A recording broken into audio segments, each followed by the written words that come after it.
Huh? You want to talk basketball now? I love basketball. I like it. So. It's amazing how he said the 3-point contest now, huh? Yeah. I watch it and boom.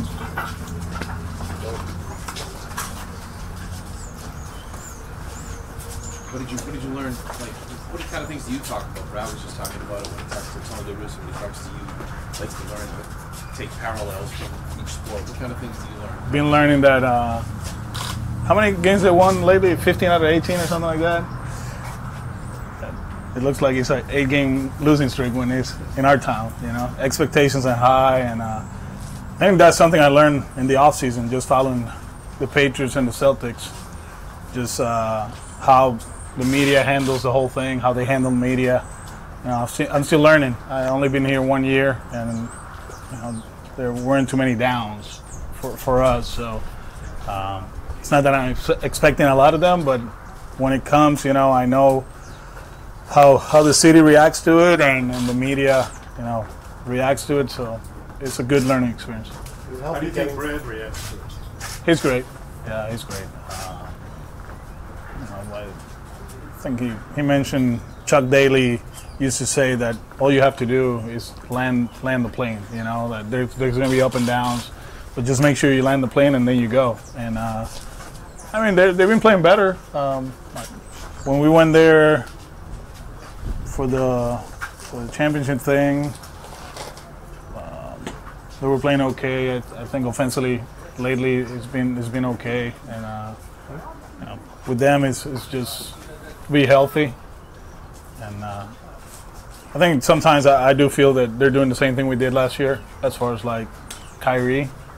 I might be wrong, but from outside, it's like they're taking care of him. So when the playoffs come, he's ready to roll. So hopefully there's a few games that we can go watch. You know, some cool games, and we have finals, and they can do the same thing the Patriots and we did.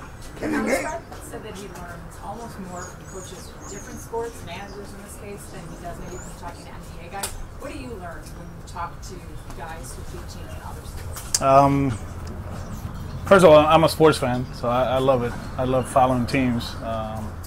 Obviously, I got caught up in the Patriots and the Celtics now. I don't know. From Bill, I learned a lot. I can't do it yet, you know, with you guys, but it's pretty cool that he's the way he is with the media. But then you talk to him, and he's a real person, and he's funny, and obviously very smart.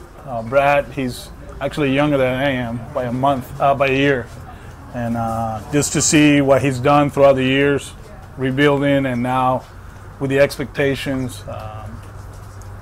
There's no up and downs with him. He's very, very consistent with the way he preaches the game, that he coaches the game, and the way he deals with the media. So that's something I learned from both of them. You have no tampering rules with the NBA, so what do you think about Anthony Davis kind of stuff? I don't know. That's like talking about Xander becoming a free agent. You know, that's whatever. That's in the future. Dylan, forgive me for that question. Yeah. So you got like sort of slow days today and tomorrow. I assume that's all mapped out months ahead of time, so it doesn't get in the way of what they're doing. Yeah, I mean, they did a good job throughout the week as far as the fundamentals, paying attention to detail. You know, we actually got lucky, you know, short day, and all of a sudden it's like the hottest day of the whole week. So we got that one right. You know, we had some bullpens, some good bullpens actually. Heath and Work and Tyler, very impressive today. And tomorrow is going to get loud here. There's going to be a lot of people. You know, everybody's going to be here, position players. We have meetings, and we have, you know, national media around. So I think it was a good day for not only for the players, but for the staff to, you know, go home now or go play golf or do whatever you got to do and be ready for tomorrow. Alex, how much have you thought about what your adjustments will be tomorrow and how different it will be from a year ago? No, I'm not addressing the team tomorrow. I'm addressing the team on Tuesday or Wednesday because tomorrow we got that company meeting, so we got the whole organization there. But I'll talk to them and just let everybody know that they're special. From Chris Sale, I mean, obviously from John, Linda, Tom, and Mike, all the way to the people that we don't see on a daily basis. they're important. You know, we're family, and like I said a few days ago, there's something special going on here for a few years. We know what we've done in the division the last 3 years, and it was pretty cool to actually, you know, I saw that thing they did on MLB Network, and they show a piece of the meeting with everybody here, and it's pretty cool to take that picture. So we'll take a picture tomorrow, and with everybody, just to remind how close we are, how important everybody is, and then I'll address everybody probably Tuesday or Wednesday. Alex, just to be specific, when you mentioned about it seems like the Celtics are doing Kyrie, same thing you did with Sale, is what you're referring to? Yeah, Sale, everybody. I mean, last year, a lot of people were wondering how Mookie got an off day on Game 6 of the season. We have a plan in place.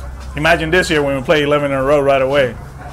But we have to take care of the players. It's not an easy season.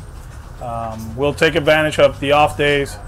We got some interesting weeks during the season. When we get back home, we got Monday and Wednesday off. So we'll take advantage of that. Then London happens, and we got 2 days off and then an off day.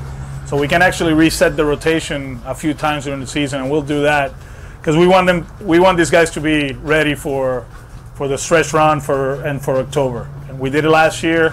Although Chris, we know what happened towards the end, but we felt that if needed, if the lead wasn't that big of a lead, he was going to be part of September. But we had the luxury of actually slowing him down, and he was ready for October.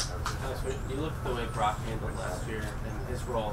Do you see any similarities with how you handled it when you were in that position of kind of being the utility? No, he was more productive than I was. I mean, he hit for the cycle in the playoffs. I mean, he's great in the clubhouse. He's one of the leaders. He's always willing to do whatever. Actually, we were talking about Bradenton Dunedin. There's not too many guys raising their hands to go to that trip, but he came in. He's like, whatever you need, So we're going through that. But he's a guy that forget how good he is in the clubhouse. He's a good player, productive player. The last 2 months of the season and the playoffs, he was driving the ball out of the ballpark. He was, slugging, and he played good defense at second. So very happy to have him back. Him around us makes us better, and he's a guy that is going to be important for us all through the season. We'll find a bats for him. He'll play different positions, and he's going to be productive. What did you like about Heath's bullpen? You mentioned Yeah, I mean, the fastball up is one that he played the whole season last year. He was able to spot it up there. Good tempo with his delivery.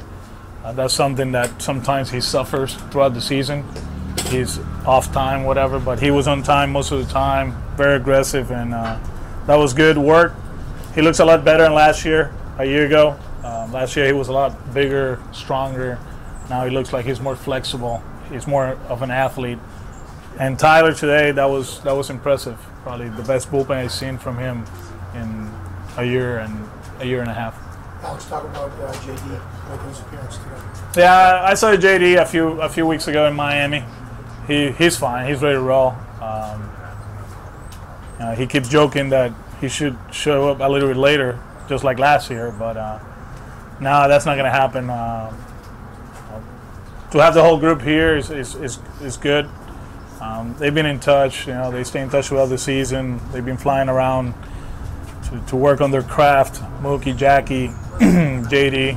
They went to California to work on their swings, and just good to have everybody here. What did he mean to your team last year? Do we have time? I mean, forget what he did on the field, what he did in the clubhouse, the communication factor, and actually being the third voice of that hitting group, Tim and Andy. He was amazing. He's a great teammate. He shows up every day. He doesn't give a bats away. He goes to first base hard, regardless if the game is 1-0 or 10-0. He doesn't take it for granted, and there's a reason for that. I mean, he got released by the Astros, and he had to, redo his swing, working his craft, and now he's one of the best hitters in the big leagues, if not the best. So, yeah, he was amazing. Alex, did you know that about JD last year coming in, that he would be such a... Yeah, we met with him in December during the winter meetings, and everything I saw, that's what he said in that meeting. So the passion for the game, he loves the game. He's nonstop. It's 24 hours, 7 days a week. You know, he's locked in, which is great. It's great for the venue where we play. You know, that's our fan base. That's what they expect out of us, and he's the perfect fit for our town. How do you deal with him with that? I mean, getting rest is important. You've made that a priority, and yet his brain doesn't seem to shut down. Yeah, I mean, he's a different animal. He's different, but he's a DH most of the time. He likes to play the outfield too, so we don't take that away from him. But he understands that he's not going to play 162 games. They all do, which is the cool part. They understand why, and I think the results last year, forget the team result, obviously, but their seasons, you know, Xander and Mookie and JD, they benefited from it, and we'll do the same thing. Alex, bien difícil repetir como campeón, ha sido comprobado a través de la historia. Tú fuiste campeón como jugador y dijiste que no fue fácil. ¿Cuál va a ser la clave para el equipo poder repetir? Mantenernos haciendo lo que hicimos el año pasado. Yo creo que mentalmente este equipo estuvo preparado desde el primer día hasta el último y nada ha cambiado. Hay más prensa, hay más fanáticos y estamos haciendo las cosas como las hicimos hace un año. ¿Que va a ser igual? Obviamente no, pero el talento está y creemos que tenemos muy buena oportunidad de repetir. Muchos han hablado del picheo, la rotación muy sólida, quizás en el bullpen hay un poco de duda. Hablando un poco sobre eso. La gente tenía dudas el año pasado y vimos lo que pasó, así que nosotros no dejamos que las circunstancias alrededor de nosotros dicten lo que somos y creemos que tenemos habilidad, tenemos lanzadores que pueden dar 3 outs tarde en el juego y vamos a estar en una muy buena posición. I saw the end of his live VP. Obviously, he had a crazy strikeout to walk ratio in his minor league career. What are you looking forward to seeing from him this camp? To throw a little more balls. Yeah. I mean, the level, is going to be better. So if you live too much in the zone, and he's not a guy that, you know, he throws 97, 98, you'll pay the price. So probably push him a little bit to the edges, but he can pitch. Pitchability-wise, probably the best out of all the young guys. Everybody's been talking about his work habits. He's great. He's poised on the mound. I mean, you don't put up those numbers if you get rattled. So he has a pretty good idea of what he wants to do. Towards the end of his live session, Pedro talked to him about a few things, and it seems like he gets it quick. So looking forward for him to go out there and perform. I mean, those numbers are ridiculous, but we'll see how it works here. And if we have to make adjustments, like I said, push him a little bit to the edge, he has to be able to do it. If he can hit his spots the way he does right now, he can actually go to the edges. We're good.